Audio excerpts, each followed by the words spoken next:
When I was a young man growing up in northern Illinois, I first came to SentryWorld many decades ago. I think it was the late 1980s. And I knew I was coming to really one of the first golf destinations in all of Wisconsin. It was big, bold, rugged, and it was really, really hard. That's what I remember. And over the last few decades, it has been nurtured under the watchful care of the great folks at Sentry. And this place has turned into truly not only one of the great golf destinations in Wisconsin, but anywhere in the entire world. I was so proud in 2023 to be part of the NBC Golf Channel telecast, and it was just an amazing spectacle. Now, you're gonna get a chance to experience it. Welcome to SentryWorld.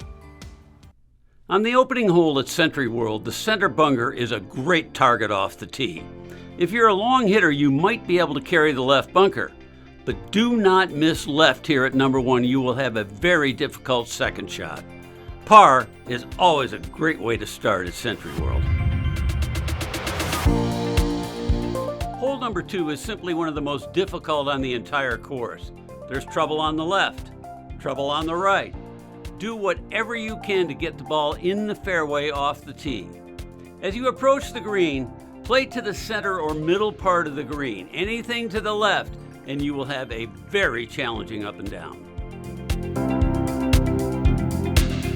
After 2 strenuous par 4s, the par 3 third is one of the most visually stunning holes on the entire course. The green is extremely well guarded, bunker short, water long, and a very steep fall off to the right of the green. Any tee shot landing on the right edge of this green will roll all the way down the slope and off the putting surface. Play safe here at number 3. Center of the green is ideal. The short par 4 fourth has one of the most narrow fairways on the golf course, placing a tremendous premium on accuracy off the tee. Long hitters actually might be able to reach the water in front of the green with a driver, so gear back if you're a long hitter and do whatever you can to get the ball in the fairway. The green is wide but very shallow, making it very challenging to hold the green for any approach shot coming out of the rough. The par 5 fifth hole is my favorite golf hole at SentryWorld, and really one of the best par 5s I think in all of America. It is a classic risk-reward situation. The further left you go off the tee, the shorter your second shot can be. A great drive offers the opportunity to reach the green in 2, but if you have to lay up here, make sure you hit your second shot past the large tree on the left, which will block many approach shots from reaching this par 5.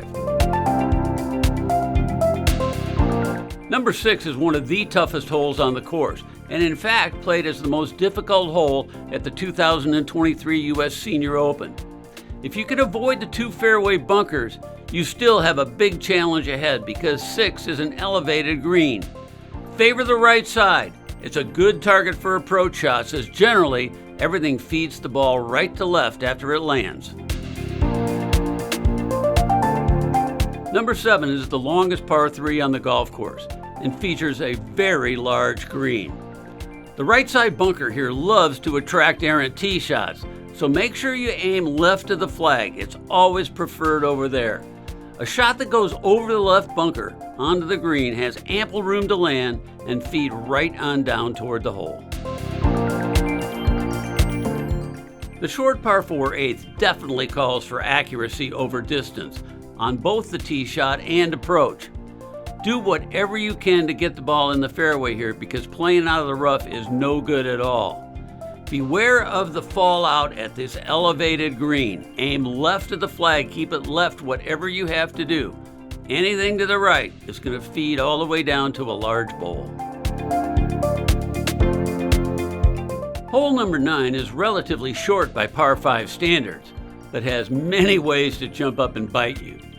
Tee shots that find the left fairway over the creek might give you an opportunity to consider going for the green in 2. But if you're playing this as a 3-shot hole, the left fairway bunker is a good aiming point for layup shots. Keep in mind though, regardless of what shot you're hitting in, the green is very shallow from front to back and requires precise distance control to set up a good birdie or eagle putt. At the long par 5 10th, it is best to favor the left side all the way up the hole. Even the left rough is not a bad place to be. The right side of this hole is no good at all. A good second shot is generally somewhere around the left fairway bunker, leaving a short iron approach into a green with a front and back tier that is totally surrounded by bunkers. Hole number 11 is a short par 4 that offers a lot of options. Big hitters have a chance to get on or around the green with their tee shot, but doing so is no guarantee of a birdie or even a par. Anything left of this green leaves an extremely difficult up and down, so whether you're laying up or going for this green, favor the right-hand side. The Peninsula Green par 3 12 tends to play a little longer than you might expect. This is a beautiful hole, but also very dangerous. The front part of the green slopes all the way back down toward the water, so make sure you take enough club. But keep in mind, that water wraps all the way around behind the green as well, which makes distance control a real priority at 12. Regardless of conditions, the par 4 13th, which is a beautiful hole, offers all kinds of challenges. If you're playing the back tees, you have to carry the ball some 200 yards just to get it to the fairway. Aim it at the middle fairway bunker there and see if you can bend it either just to the right of it or just to the left. Once you get to the 13th green, your job is not done. This is one of the toughest to read and one of the most difficult to putt on the entire course. The tee at the par 5 14th hole is hidden way back in the trees and brings the water to the right of this fairway definitely into play. I suggest you play 14 as a 3-shot hole and favor the left side of the fairway off the tee. A layup around the right fairway bunker just leads to a very short uphill approach. Keep in mind though, this is quite an undulating green. 5 is always a good score at 14. Hole number 15 is a brute. It doesn't look intimidating from the tee, but it is a sneaky tough hole and played as the #1 most difficult hole on the course during the 2019 U.S. Girls Junior. Left is better than right off the tee, but that's not the case with the approach shot. It falls steeply off from the left-hand side of the green. However, don't miss right either, because it's a very tough up and down. 15 is one of the toughest holes here at SentryWorld. Hole number 16 is definitely the signature hole at SentryWorld and has over 50,000 flowers planted annually.